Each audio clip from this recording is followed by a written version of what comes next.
Alléluia. Bonjour, bonjour. Bonjour peuple de Dieu. Que Dieu vous bénisse ce matin. Jésus vous aime. Jésus vous aime. Tout va bien. Tout va bien avec Jésus. Alléluia. Avec Jésus, tout va bien.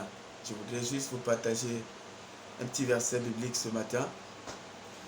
Il se trouve dans Luc chapitre 10, versets 19 à 20. Je vais le lire. Voici, je vous ai donné tout pouvoir. Je vous ai donné le pouvoir de marcher sur les serpents, les scorpions et sur toute la puissance de l'ennemi. Et rien ne pourra vous nuire. Cependant, ne vous réjouissez pas de ce que les démons, les esprits vous sont soumis, mais réjouissez-vous de ce que vos noms sont écrits dans les cieux. Bien-aimés, voici ce que le Seigneur dit à ses disciples. Quand on parle disciples, on parle de tous ceux qui ont choisi de chercher Jésus-Christ, de le suivre, de faire de lui leur seul espoir, leur seul guide, leur seul exemple.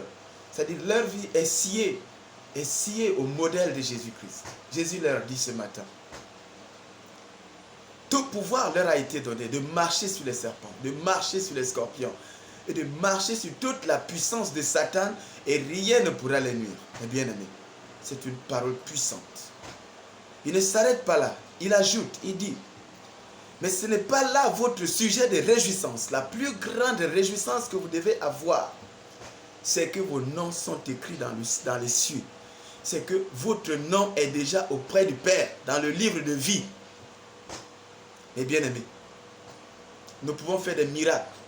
Nous pouvons guérir les malades. Nous pouvons chasser les démons. Nous pouvons tout faire.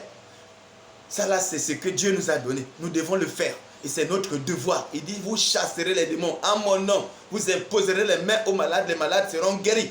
Je ne connais pas une seule maladie qui peut résister à un enfant de Dieu. Il y a un serviteur de Dieu qui vit selon les principes de Dieu et qui est ointe, une servante de Dieu. Et qu'un démon résiste à cette personne au nom de Jésus-Christ. Bien-aimé, la parole de Dieu est vraie. Aussi longtemps que Jésus est vivant, aussi longtemps que Jésus est vivant, il n'y a pas de maladie, il n'y a pas de problème, il n'y a pas de situation qui soit au-dessus de notre Jésus-Christ, notre Seigneur et Sauveur. Celui qui est mort à la croix de Golgotha pour nous sauver, mes bien-aimés. Je voudrais vous partager cela ce matin. Si nous avons un sujet de fierté, c'est celui d'appartenir à Jésus.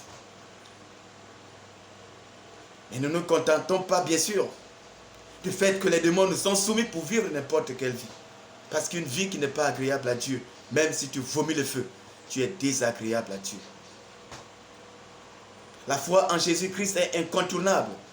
Nous devons avoir une foi ferme, quelles que soient les circonstances, quel que soit ce que nous traversons.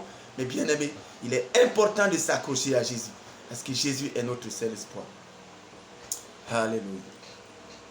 Alléluia. Alléluia. Alléluia. Alléluia. Alléluia. Alléluia. Seigneur, nous voulons te bénir ce matin.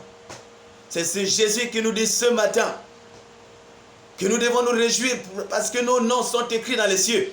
Et je voudrais donc te poser une question ce matin, mon bien-aimé. Ma bien-aimée, toi que Jésus aime tant, toi pour qui il allait à la croix de Golgotha, il a versé son sang, il a payé tous les prix, tout a été payé. Est-ce que ton nom est déjà écrit dans le ciel? Est-ce que ton nom est déjà écrit dans le livre de vie, mon bien-aimé? Les temps sont mauvais. Maintenant, chacun doit se poser la question s'il a déjà assuré sa place auprès de notre Seigneur, créateur de toutes choses, de la terre et du ciel. Si tu ne l'as pas encore fait ce matin, je te donne un conseil, d'ami. Donne ta vie à Jésus. Pour inscrire ton nom dans les cieux, il faut accepter Jésus-Christ comme ton Seigneur et Sauveur personnel. Croire qu'il est le Fils de Dieu, qu'il est mort, qu'il est ressuscité le 3e jour pour te donner la vie et la vie éternelle. Et tu seras sauvé. Et tu seras sauvé. Tu peux prier avec moi ce matin en disant ceci. Seigneur Jésus, j'ai écouté ta parole ce matin. Je t'invite dans ma vie. Je t'ouvre grandement mon cœur. Viens établir ton trône dans mon cœur. Dans ce même cœur où je crois ce matin que tu es le Fils de Dieu, que tu es mort et que le troisième jour tu es ressuscité.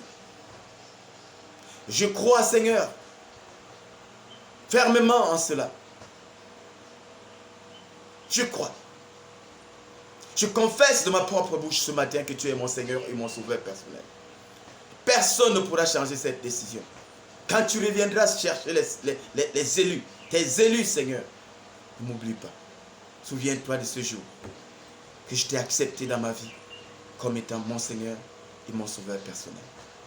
Ni la peste, ni les maladies, ni la pauvreté, ni les démons, ni les sorciers, ni aucune puissance ne pourra encore avoir le dessus sur moi.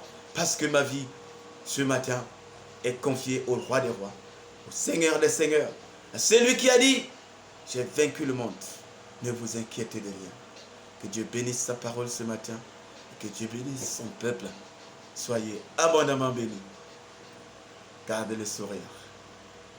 Pasteur Jacques Miyem, de l'église de l'Alliance chrétienne et missionnaire du Cap Esterias, que la paix soit avec vous tous. Amen.